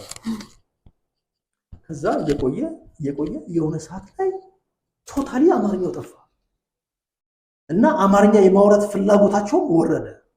ምንም በቃ ኢንተረስቱም ጠፋ። ልክ አላለ የሆነች በጣም ከባድ እድሜ ገደብ አለች። የሆነች ሰዓት ላይ ይሄ የማንነት ጉዳይ የሚፈታተናቸው ታይም አለ። እዛች ላይ በጣም ካረዳሻቸው መስመር ይስታሉ። ኢትዮጵያዊነታቸውን በደንብ መንገር፣ ብዙ የሚያኮራ ነገር፣ ብዙ የሚያኮራ ታሪክ እንዳላቸው፣ ዲያፍሩ እንደማይገባ በኢትዮጵያዊነታቸው ቀና ብለው መሄድ እንዳለባቸው የሆነ ሰዓት ላይ እርዳታ የሚፈልጉበት እድሜ አለ። እዛ ሰዓት ላይ ሆነው በስማ እንዴት እንደደነገጥኩኝ ልነግርሽ አልችልም። አማርኛ ካልቻሉ የኔ ልጆች በምንድን ነው እንዴት ሳርገው ነው ከማህበረሰቡ ጋር የሚቀላቀሉት? በኋላ እንደሚያመሰግኑኝ አውቃለሁ፣ ግን ያችን ታይም ማለፍ ስለነበረብኝ የዛ ሰዓት ነው በቃ በጣም ሲሪየስ መሆን እንዳለብኝ የገባኝ። ይሄው የ5 የእንግሊዝኛ ቃላት በስተት የተናገረ ሰው አንድ ኩርኩም የሚለውንም ህግ ቤት ውስጥ ያወጣሁት የዛን ጊዜ ነው። እግዚአብሔር ይመስገን የማዘር መምጣት ረድቶ አማርኛ በደንብ ያወራሉ እና በደንብ አሁን መምከር ካለብን፣ ስብሰባ ማድረግ ካለብን፣ ማውራት ካለብን ለእኔም ቀለለኝ። የልብሽን በዚህ በተሰባበረ እንግሊዝኛ ከመወለካከፍ በማውቀው ቋንቋ በደንብ ሊገልጽልኝ በሚችል የአማርኛ ቃላት እነሱን ቁጭ አድርጎ ማውራት መምከር ትልቅ ነገር ነው። ከዛ ውጪ ቤተክርስቲያን ሲሄዱ ህብረተሰቡ ጋር ሲቀላቀሉ የፈለጉትን ማንም ሰው ምንም ቢያወራ በደንብ አንደርስታንድ ያደርጋሉ። ከኔ ጋር ቁጭ ብለው ዩቲዩብ የአማርኛ ያሉ ይስቃሉ ምናምን እና ማንም ቤተሰብ አንደኛ ሳይንሱ ራሱ አንድ ህፃን እስከ 5 ቋንቋ በቀላሉ የማወቅ አቅም አለው ይባላል። ይሄ ሳይንሳዊ የሆነ መረጃ ነው እና የእኛ ድክመት እንጂ ልጆቻችንን እኛ እስከረዳናቸው ድረስ አይደለም አማርኛና እንግሊዝኛ ከዛም ተጨማሪም ቋንቋ ኦሮምኛም፣ ትግርኛም ሌላም ቋንቋ የሚያዝ አቅም አላቸው። ውስጥ የሆነ ወረቀት ነው ለማለት ነው። አይ ቲንክ እዛማ እዚህ ዘለልኩኝ። በጣም ቆንጆ ነው። በጣም አሁን ወደ ማህበራዊ ጉዳዮች እንግባ። አሪፍ ኦኬ። እስቲ ደግሞ ከቤተሰብ ብዙ ተጫወትን። ስለ ቤተሰብ ደስ የሚል ብዙ ታሪኮች ሼር አድርገናል። አስተማሪም ጉዳዮች ናቸው። ለእኔም በተለይ የልጆች ቋንቋ ላይ ብዙ ኩርኩማን መውሰድ አለብኝ። እስቲ አሁን ደግሞ ወደ ማህበራዊ ጉዳይ እንምጣ። ማህበራዊ ጉዳዮች ላይ እንደምትሳተፍ አውቃለሁኝ እና ምን አይነት ጉዳዮች ላይ ትሳተፋለህ? እስቲ ትንሽ አጫውተን። ማህበራዊ ጉዳይ ላይ በጣም ቀዥቃዣ ነኝ። ብዙ ጉዳዮች ላይ እዛም እዚህም እላለሁ፣ ግን ጥሩ ብዬ የማስባቸው ጉዳዮች ላይ አንደኛው ተስፋ ነው። ተስፋ በጣም መልካም የሆነ ድርጅት ነው። 15ኛ ዓመታችን ጨርሰን ወደ 16ኛ እየሄድን ነው። ተስፋ ለኢትዮጵያ ይባላል። 2008 ላይ በተፈጠረ ረሃብ ነው ዩኤስኤ ቱዴይ ጋዜጣ ላይ በጣም ዘግናኝ የሆነ በጣም የሚያሳዝን ወደ 2 ፔጅ ተኩል የሆነ ረጅም ዘገባ ነው የወጣው እና ያንን ጋዜጣ ካነበብኩ በኋላ ነው አይ የሆነች ነገር ማድረግ አለብን የሚል ከጓደኞች ጋር ማውራት የጀመርኩት። እንደ ቀልድ የታሰበ ነገር ያችን በወቅቱ የተከሰተን ረሃብ ምላሽ ለመስጠት ነው የተሰባሰብነው። 12 ሆነን ተሰበሰብን እና በጣም ደስ የሚል ኢነርጂ ነበረን በወቅቱ እና ቀጥታ ወደ ህብረተሰቡ ወጣን። የተለያዩ የገንዘብ ማግኛ ዘዴዎችን ነደፍን። ፖስተሮችን አዘጋጅተን መሸጥ ጀመርን። መኪና ላይ የሚለጠፉ ፖስተሮች በ10 ብር መሸጥ ጀመርን። እነሱን 35 ሳንቲም ምናምን ነገር ነው ያሳተምናቸው። እንግዲህ 35 ሳንቲም ያሳተምሽውን 10 ብር እሱ ጥሩ አንደኛ የገንዘብ ማግኛ ዘዴ ነበር። ሁለተኛ ረሃቡን የሚገልጽ በጣም አሪፍ የሆነ ዶክመንተሪ ሰርተን እሱን እየዞርን በየቸርቾቹ ማሳየት ጀመርን። እሱም በጣም ትልቅ ብር ያገኘንበት መንገድ ነበረ። ከዛ ውጪ ከተማ ውስጥ ያሉትን ታላላቅ አርቲስቶች አሰባስበን በዚህ ጉዳይ ላይ ጉዳዩን አሳምነናቸው በነፃ ሁሉም ከተማ ውስጥ የነበሩ በወቅቱ የነበሩ ዘፋኞች፣ ሙዚቃ መሳሪያ ተጫዋቾች ተሳትፈው ከዛ ውጪ ደግሞ በወቅቱ ሰማኸኝ ብለው የታወቀ የባህል ዘፋኝ ነው። እሱ በጣም የገነነበት ወቅት ነበረ። እሱን ከዋሽንግተን ዲሲ አስመጥተን አሪፍ ኮንሰርት አድርገን በዛም ጥሩ ገንዘብ አገኘን። እንደዛ አድርገን ብቻ ወደ $45,000 መጀመሪያ ላይ አገኘን በአጭር ጊዜ ውስጥ። 45,000 በጣም ብዙ ነው። በጣም ትልቅ ነበር። ለነገሩ ከዛ በላይም ነበር ሀሳባችን እኛ ያው አዲስም ስለነበረን፣ ግን አሁን ሳስበው ጥሩ በአጭር ጊዜ የተሰበሰበ ጥሩ ብር ነበረ።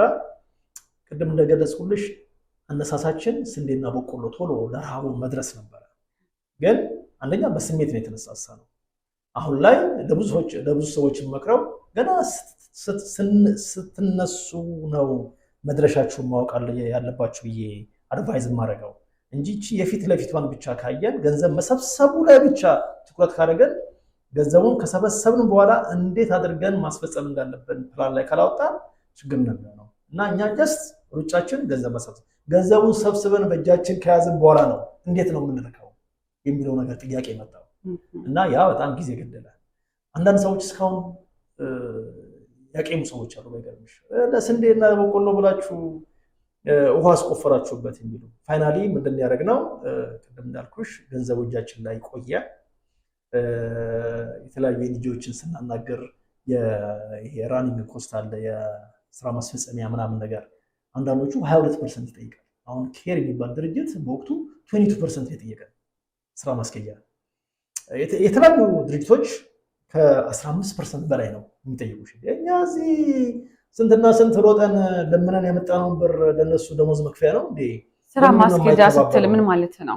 ስራ ማስኬጃ ማለት ለሰራተኛ በል ሊሆን ይችላል፣ ለነዳጅ ሊሆን ይችላል። የእናንተን ጉዳይ ለማስፈጸም ማለት ነው። ጉዳይ ለማስፈጸም በእንደዚህ አይነት መልኩ ስልሽ በተገቢው እኮ ምናልባት ከ10% ያነሰ 7ም 6ም 8% መጠየቅ ያባት ነው። ትልቅ ለኛ እንግዲህ በወቅቱ አዲስም ስለሆነ ኤክስፒሪየንስ ስለነበረን ትልቅ ነገር ነው። ከ15% በላይ እስከ 22% ለኤንጂኦ መልቀቅ እና በጣም ገገሞች ነበርን። ገገማ ኢንሴንስ በቃ የቻልነውን ተፍጨርጭረን ጥሩ ነገር ለማድረግ ነበረ የምንሰራው እና በዛ ሂደት ውስጥ ያው ለመንግስትም እንዳንደግ በወቅቱ የነበረውን ፖለቲካ ከመንግስት ጋር ያው ጊዜ ዲያስፖራው ታውቂያለሽ ያለውን ነገር፣ ስለዚህ ለመንግስት የማይታሰብ ነው። እኛም እምነቱ ብዙ አልነበረንም። ስለዚህ መጨረሻ ላይ በዚህ ሁኔታ ውስጥ ጊዜው እየሄደ የረሃቡን ጊዜ እያለፈ በረሃብ የተጠቁ አካባቢዎችም ዝናብ እያገኙ ነገር ተለወጠ። ሰው ምን እናድርግ? አይ ለምን ቋሚ የሆነ ፕሮጀክት ላይ ስራ እንሰራም? እዛው በወቅቱ በረሃብ የተጠቃው ኤሪያ ላይ ቋሚ ፕሮጀክት ለምን አንሰራም? እንደውም ለህብረተሰቡ የሚጠቅም ነው። ዛሬ ስንዴና በቆሎ ሰተን ነገ እንዲራቡ ከመተው ዘላቂ የሆነ ጥቅም የሚያገኙበት አትሊስት ንጹህ ውሃ የሚጠጡበትን ነገር ለምን አናመቻችን ብለን 6 የምንጭ ማጉልበት ስራዎች በዳውሮ ልዩ ዞን ውስጥ በተመረጡ የተለያዩ ቦታዎች 6 የምንጭ ማጉልበት ስራ ሰርተን ከ2500 በላይ አባወራ ነው የሚሽ በአንዱ አባወራ ውስጥ ቢያንስ 5 ወይም 4 ሰው ይኖራል እና ወደ 2500 አባወራዎች ለመጀመሪያ ጊዜ ንጹህ ውሃ እንዲጠጡ አድርገናል እና በዛ $45,000 ትልቅ ስራ ነው የሰራነው። ግሊመርስ ኦፍ ሆፕ የሚባል ድርጅት ነው ያገኘነው በነፃ ያለምንም ራኒንግ ኮስት ነው የተባበረን። የአካባቢው ሰው ወደ $4,500 የሚጠጋ የአካባቢ ማቴሪያል አቀረበ። ቶታል ፕሮጀክቱ ወደ $49,500 ዶላር የፈጀ ፕሮጀክት 6 ቦታዎች ላይ አድርገን ምናልባት ነው ቪዲዮንም ለማሳያ እልክልሻለሁ።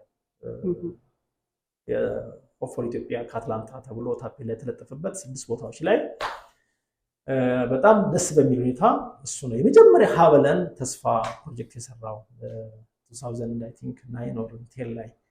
ስለዚህ አሁን ይሄ ውሃ ያስገባችሁበት ቦታ መጀመሪያ ልትረዱ ታርጌት ያደረጋችሁት አካባቢ ነው? ትክክል። ኦኬ። በጣም ወደ ኮንሶ አካባቢ ነበር በወቅቱ በጣም ትልቅ ደቡብ አካባቢ ውስጥ የነበረው እና ዳውሮ ምልሽም በደቡብ ክልል ውስጥ ያለ በወቅቱ በረሃብ ተጠቅቶ የነበረ ኤሪያ ነው። እዛ ላይ ነው ፎከስ ያደረግነው።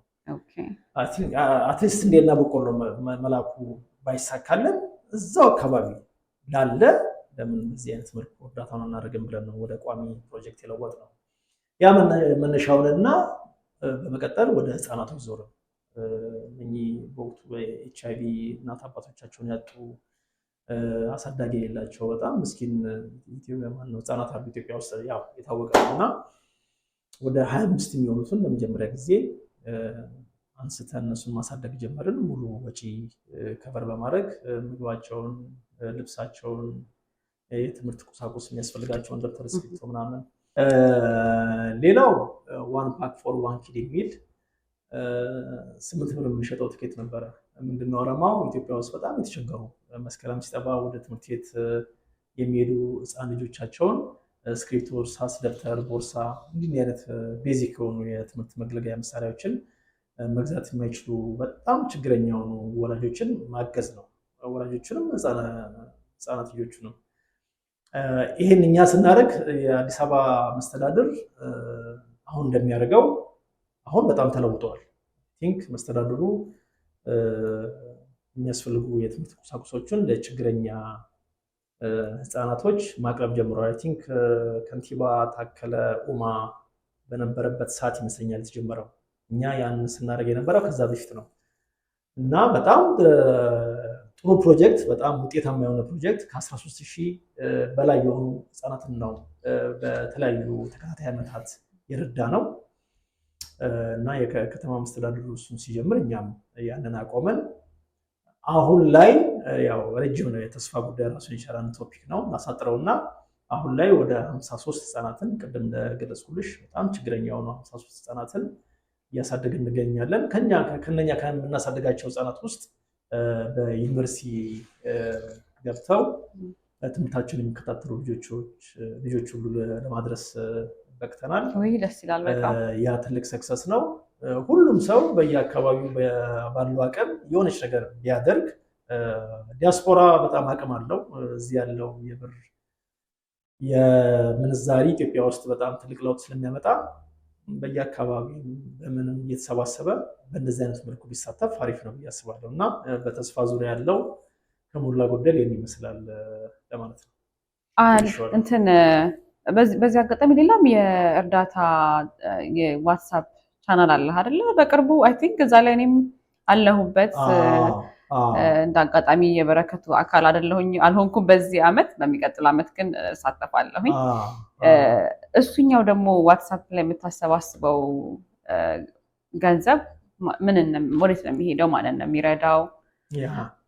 እሱ በግል ተነሳሽነት የዛሬ 3 ዓመት አካባቢ የጀመርኩት ነው። ዋና ዓላማው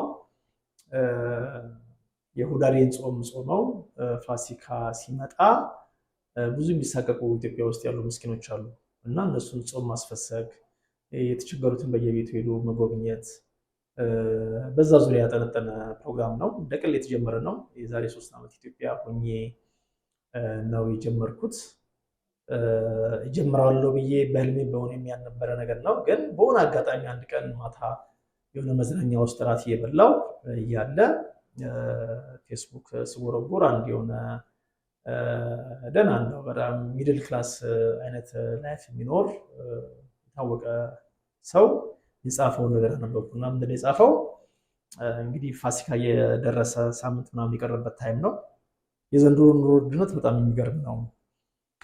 እኔ በዚህ ልክ ልጆቼን ከየት አምጥቼ ዶሮ ከየት አምጥቼ ስጋ ገዝቼ ላብላ ብዬ የሚጨናነቅ ከሆነ ከኔ ያነሱ ሰዎች እንዴት ሆነው ነው የሚኖሩት የሚል አይነት መልእክት ያለው ሰፋ ያለ ጽሁፍ ነው እና ኦፍኮርስ ያው ችግር እንዳላቃለው ግን አባነነኝ ያ ነገር ለምንድን ነው? እኔ እኮ የተወሰነ አቅም አለኝ፣ የተወሰኑ እኔን የሚያምኑ ጓደኞች አሉኝ።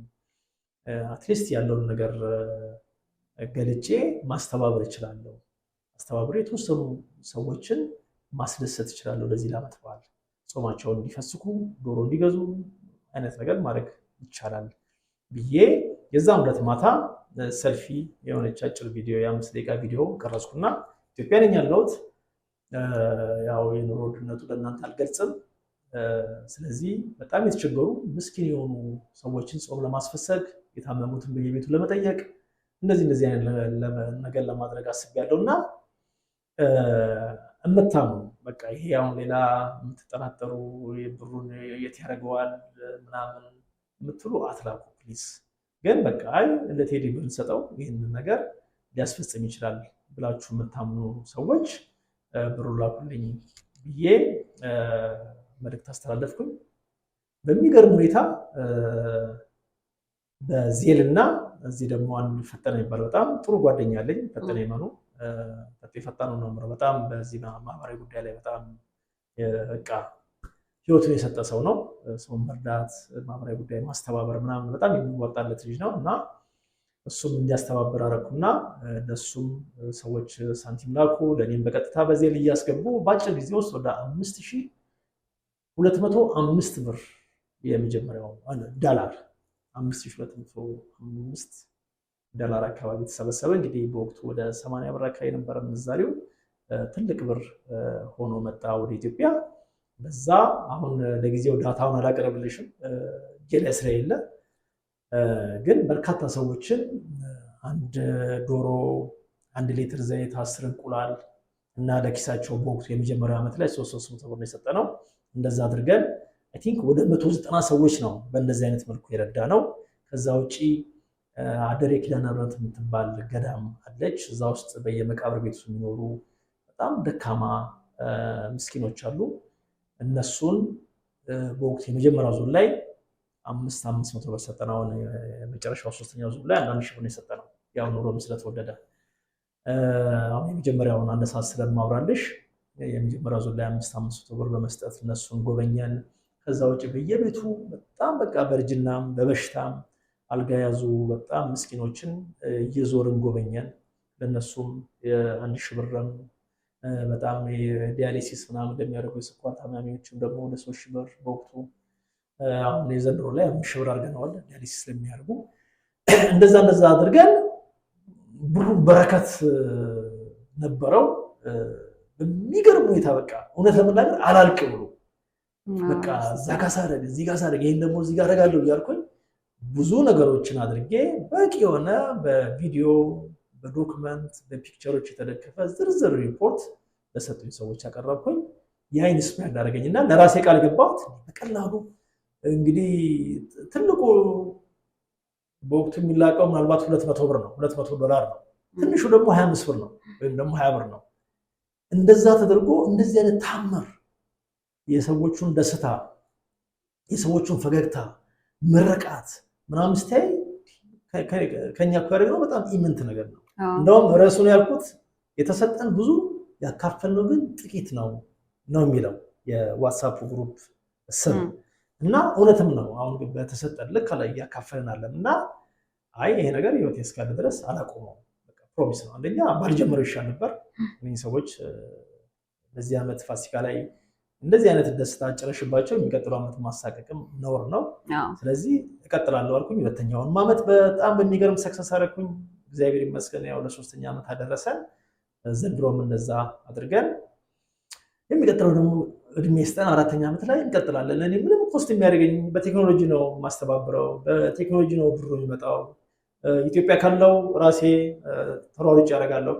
ካልሆነ በጣም የሚገርሙ ራሳቸው ለዚህ የሰጡ በጣም የምቀርባቸው ሰዎች አሉ ኢትዮጵያ ውስጥ እና እነሱ ናቸው ቴክን የሚያደርጉት። በጣም ከራሴ በላይ ማምናቸው ለሌላቸው የሚኖሩ ሲጀምር በህፃናት ስም በተቸገረ ሰው ስም ብር ለምኖ ወደ ኪስ መክተት ራስ ላይ እሳት እንደመጫር የሆነ ቤንዚል አድርገሽ እሳት እንደመጫር ነው የሚሰጥ ሰውዬ። ወረቀት የሚሰጥሽ ብዙ ጊዜ የምናገረው ነገር ነው። አንቺ አሁን 100 ብር የሆነ ኢትዮጵያ ውስጥ ህፃናቶችን እረዳለሁ እነዚህ የተቸገሩትን ምናምን ብዬ ነግሬሽ ልብሽ ተነካና 100 ብር ሰጠሽ። ያንን 100 ብር ከአንቺ እጅ ወደ እኔ ሲመጣ ወረቀት ነው። ልክ እኔ እጅ ላይ ሲያርፍ ግን ያ እሳት ነው። ያችን ነገር ቢቻል ተሳስቼ እንኳን ከዛች ላይ 1 ብር የገባ መስሎ ወደ እኔ ካሰብኩኝ 2 ብር አድርጌ ነው መገላገል ያለብኝ ህሊናዬን ነፃ ለማለት። በቃ ይሄ የህይወት መርሄ ነው። ዝም ብዬ አሁን እየጎረርኩ ሲሆን ሌሎችን የሚሰሙ ሰዎች በእንደዚህ አይነት ቦታ ላይ በእንደዚህ አይነት እንቅስቃሴ ላይ የሚሳተፉ ሰዎች በጣም ሳንቲሙ ላይ መጠንቀቅ መቻል አለባቸው። ከራሳቸው ይለፍ እንጂ ተሳስቶ ወደ ኪሳቸው እንዳይገባ። ምክንያቱም ለጽድቅ ያልሽው ነገር መጥፊያ ይሆናል እና በዛ መልኩ ከኔ በላይ የማምናቸው ሰዎች ናቸው ኢትዮጵያ ውስጥ ጉዳዩን እያስፈጸሙ ያሉት። እኔም ከጠዋት እስከ ማታ በስልክ የኮሚኒኬት አድርጋቸዋለሁ። የደረሱበትን መረጃ ወስዳለሁ። እግዚአብሔር በመራኝ እኔ ፈራጅ ቆራጩ። ይሄ እንደዚህ አድርጉ፣ ይሄ እንደዛ አድርጉ፣ ይሄ እንደዛ አድርጉ ብለው በቃ አንድም ጥሩ ውጤታማ የሆነው ከሰው ጋር መስራት ችግር ነው ማለት ያለም። በብዙ ተቋማት ከሰው ጋር ነው የምሰራው፣ ግን የተሻለ ትውጫለሽ። በቃ ራስሽ በራስሽ መንገድ በፈቀድሽው እና እግዚአብሔር በመራሽ ነገሮችን በቀናነት ሌብነት፣ ኢጎ፣ ሌላ አይነት አጀንዳ ሳይለጠፍበት ምሰሪ ከሆነ ራስሽ እንጅለሽ ለመሮጥ ውጤታማ ነገር የለም እና ያም ረድቶኛል። ኃላፊነቱን ወስጄ ሁሉም ነገር የማደርገው እኔ ነኝ እና እንግዲህ ያው 3ኛ ዓመት ላይ ደርሰናል። እግዚአብሔር እድሜና በረከቱን ሰጥቶን ደግሞ 4ኛ ዓመት ላይ የተሻለ እናደርጋለን። እዛ ላይ ዋናዋ ተሳታፊ አንቺ ነሽ። ተሳተፋለሁ በትክክል።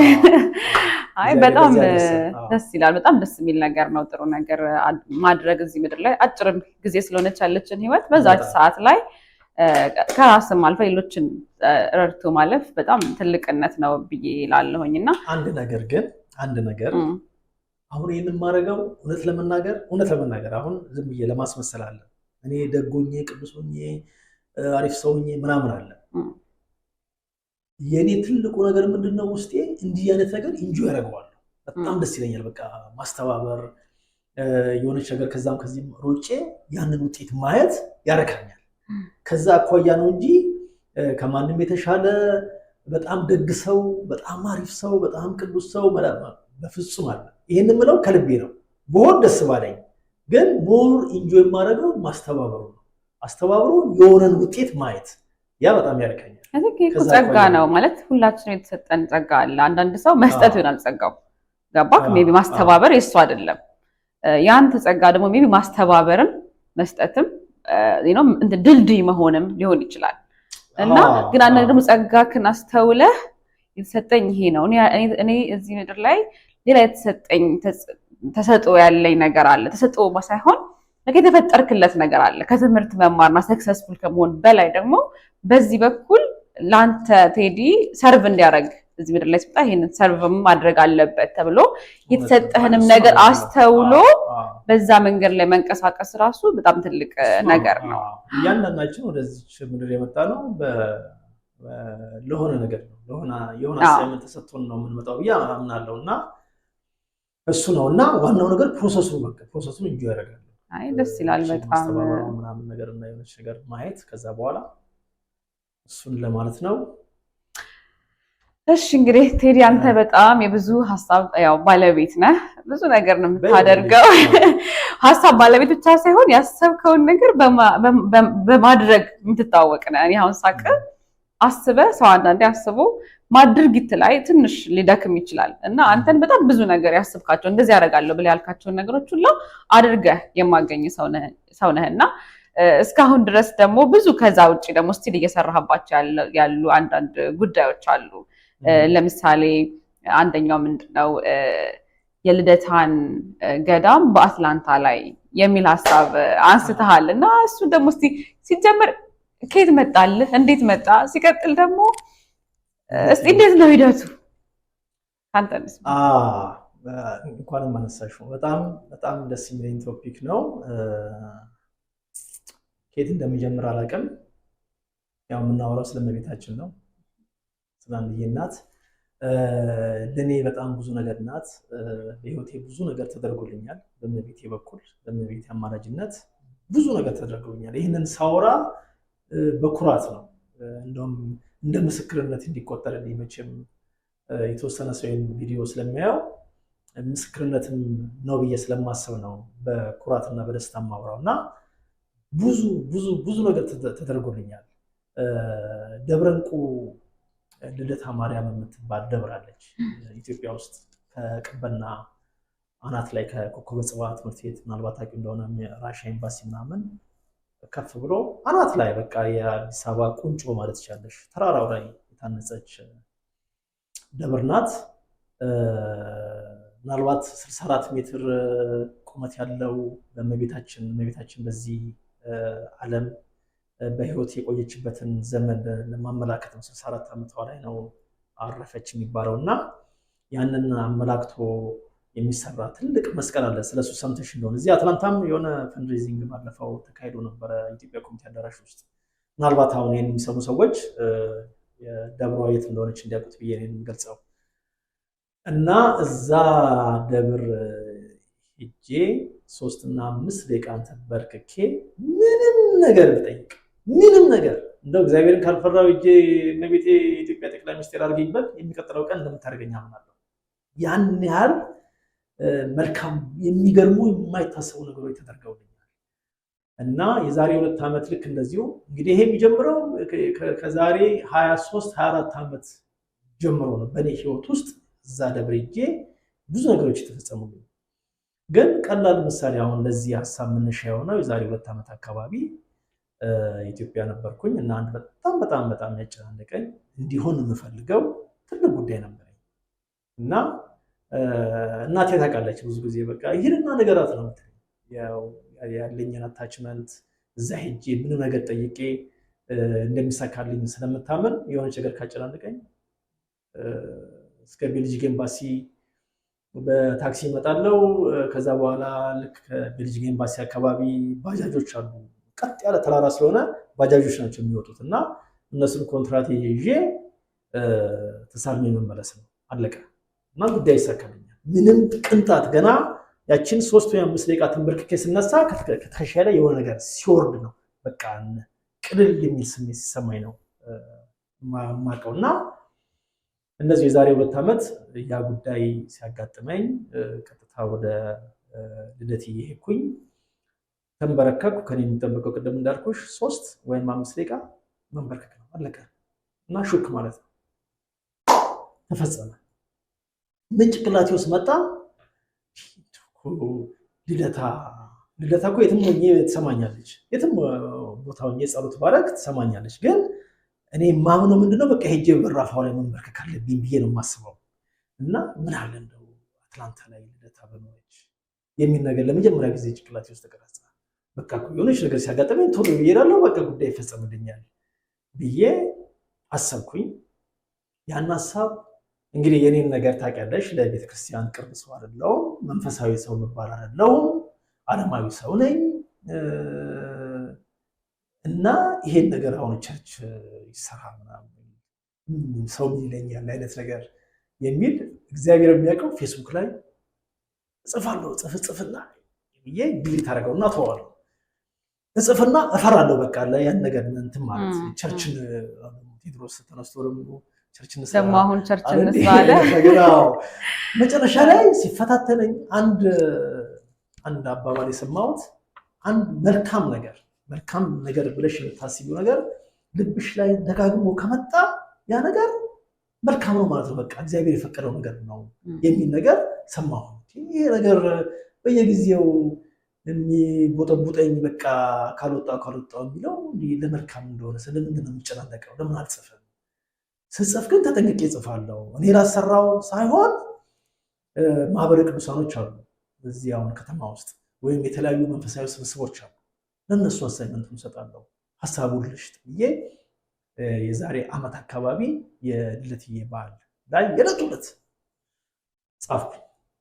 ይዛለት እንደምን ጨከምኩና አትላንታ ሁሉም ነገር ምን ሆነውና ነገር ግን ይጎላል። የልደትዬ ቸርች የለም፣ ገዳም የለም።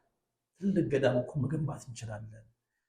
በአዲስ አበባ ማነው በኢትዮጵያ በገጠር አካባቢ ባሉት ቸርቾች ዲዛይን ጣራው ሰርክል የሆነ መርገፎቹና ጣራው አረንጓዴ፣ ቢጫ፣ ቀይ ቀለም የተቀቡ በዙሪያውን በትላልቅ ዛፎች የተከበበ ገና ወደ ውስጥ ይገባ በጣም ክብድ የሚል አሁን ኢትዮጵያ ውስጥ ያሉ ቸርቾች ፊል አድርገሻቸዋል ስትገቢ። እኔ ከ14 ዓመት በኋላ 14 ዓመት ቆይቼ ለመጀመሪያ ጊዜ ኢትዮጵያ እንደሄድኩኝ የካሚካኤል ነው። ክርስትና አባቴን ያደግኩትም የካሚካኤል ነው እና የካሚካኤል ስገባ እንደዚህ ሀግ ያደረገኝ አይነት ነገር ነው የተሰማኝ። ክብደቱና በጣም የገረመኝ እዚህ ያሉ ማናናቂያ አይደለም፣ ሁሉም የእግዚአብሔር ቤቶች ናቸው። ግን ስገባ እንደዚህ አይነት ነገር አላገኘም። እንደዚህ አይነት በቃ የሆነ ሞገስ አላለ። ገና ገረገራውስ ስገቢ ወደ መቅረስ ተገቢ ምናምን የሆነ የሚሰማሽ ነገር አለ እና የአይነት መንፈስ ያለው ጸበል ያለው የሱባኤ ቦታ ያለው ትልቅ ተቋም ትልቅ ደብር ገዳም መገንባት ማነጽ እንችላለን አትላንታ ውስጥ የሚል መንፈስ ያለው ነገር ነው የጻፍኩት። ከዛ ውጭ ትልቁ ነጥብ ሁሌ የሚከነክነኝ ብዙ ጊዜም ፌስቡክ ላይም ጽፌዋለሁ። ቤተክርስቲያን አካባቢ መልካም ነገር ይሰበካል አለ። የታረዘ አልብሱ፣ የተጠማ ጠጡ፣ የተራበ አብሉ፣ የተቸገረ እርዱ፣ የታመመ ጠይቁ ምናምን ሲወዱ በደንብ ይጠይቃል ማነው ይነገራል። ቸርቾች ግን ያንን ያደረጉ ቸርቾች በተለይ አሜሪካ ውስጥ ያሉ ቸርቾች አቅም አላቸው፣ ፋይናንሻሊ አቅም አላቸው። ኢትዮጵያ ውስጥ አሁን ተስፋ 53 ልጆች እናሳድጋለን አልኩሻል። ተሯሩጠን ምናምን በቃ እኔ አሁን ትኬት መሸጥ ሳስብ በቃ በጣም እንደነግጠው አመቱ ደርሶ በቃ የተስፋ ኢቨንት መጣ ትኬት ምናምን ሲባል ሰው ፊት መቆሙ ይሰልችሻል። የ15 16 ዓመት በቃ በልመና በየቢዝነሱ ስፖንሰር ጥየቃ በቸርች በራፍ ላይ ቆሞ ትኬት መሸጥ ምናምን። አንዳንዱ ልክ ካንቺ ያነሰ ኑሮ የምትኖሪ ይመስል በቃ ይገላምጥሻል። ከሩቁ ልክ የሆነ አውቶማቲክ ጠምደሽ እንደዚህ ያልሽ ነገር ነው የሚመስለው። ገና ሲያልሽ ደንብሮ የሚወጣለ ምናምን እና ያ ነገር የሆነ ሰዓት ላይ ምንም እንኳን የሚደረገው ነገር መልካም ቢሆንም በቃ ፌዳም ታደርጊያለሽ እና ተስፋ እነዛ ተሳቀን ምናምን ተሯሩጠን 53 ልጆች ከምናሳድግ የተስፋ ልጆች እኮ የገብርኤል ቸርች ፕሮጀክቱን መውሰድ ነበረበት።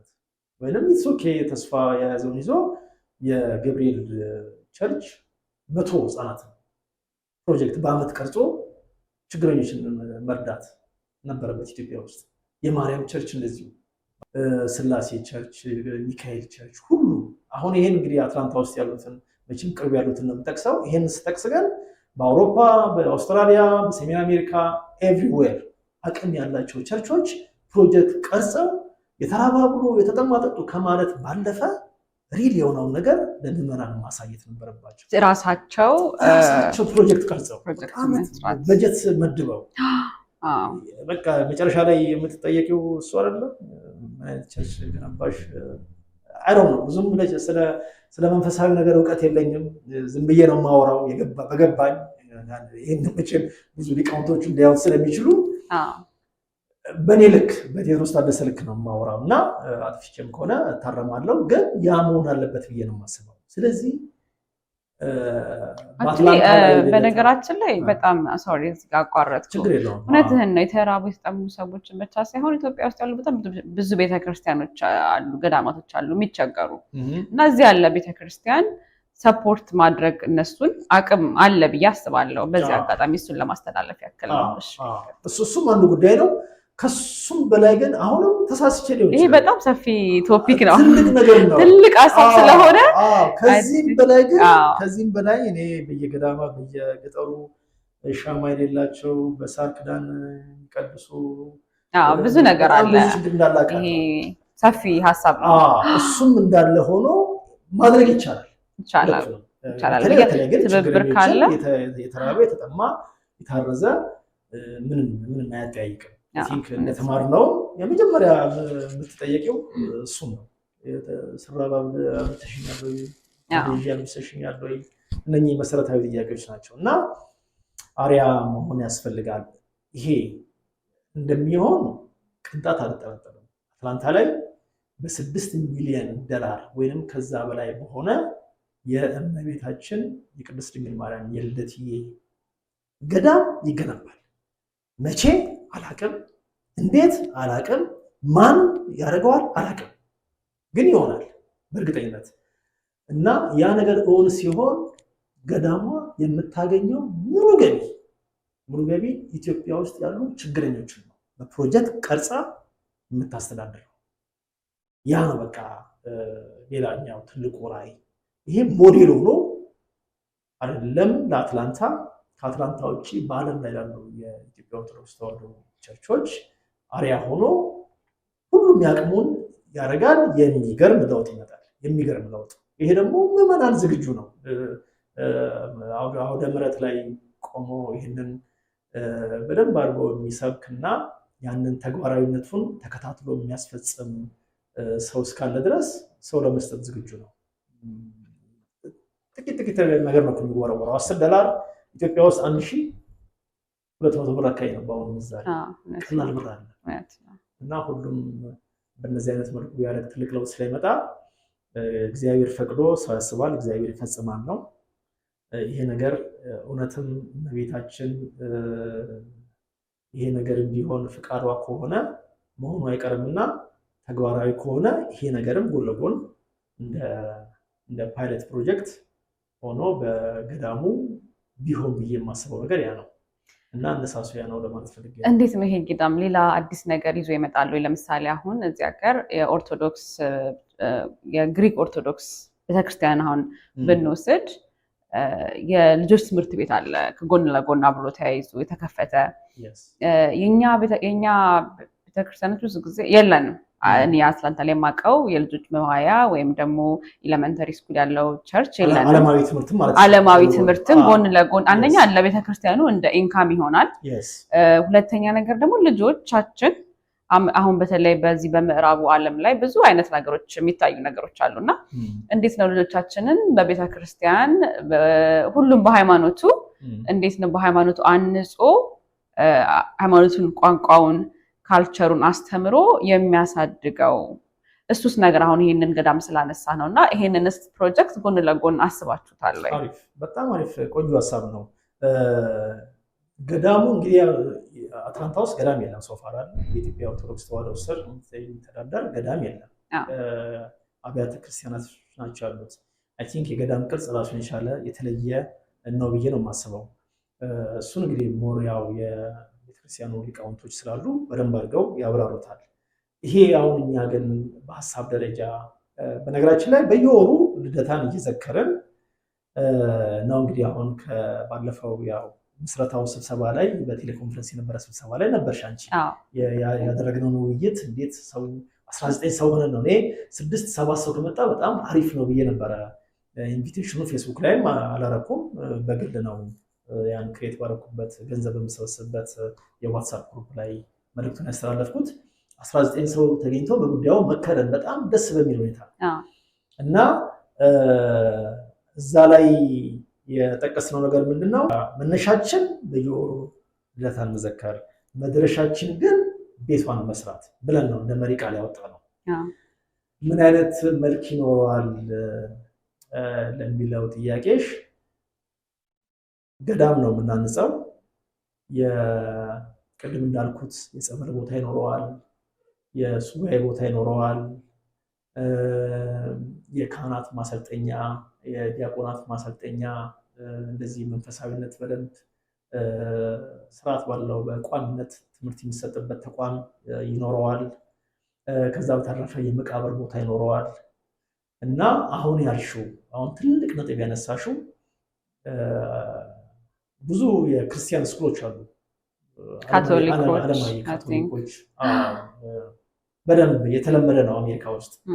በመንግስትም በደንብ ድጋፍ የሚደረግላቸው ትምህርት ቤቶች ናቸው በበጀትም አኳያ እና በደንብ የራሳቸውን ካሪክለም ቀርጸው፣ በተለይ አሁን ካለው ውዥንብር ህፃናትን ማሳደግ በጣም ከባድ ነው አሜሪካ ውስጥ እና እንደዚህ አይነት የራስሽን ትምህርት ቤት ስትከፍቺ ግን ከፐብሊክ ውጭ የሆነ በኢትዮጵያ ኦርቶዶክስ ተዋሕዶ ስር የሚተደራደር ትልቅ ትምህርት ቤት ሲከፈት፣ ዓለማዊ ትምህርት የሚሰጥ ሲከፈት ካሪክለሙን የምትቀርጸው ቤተክርስቲያኗ ናት።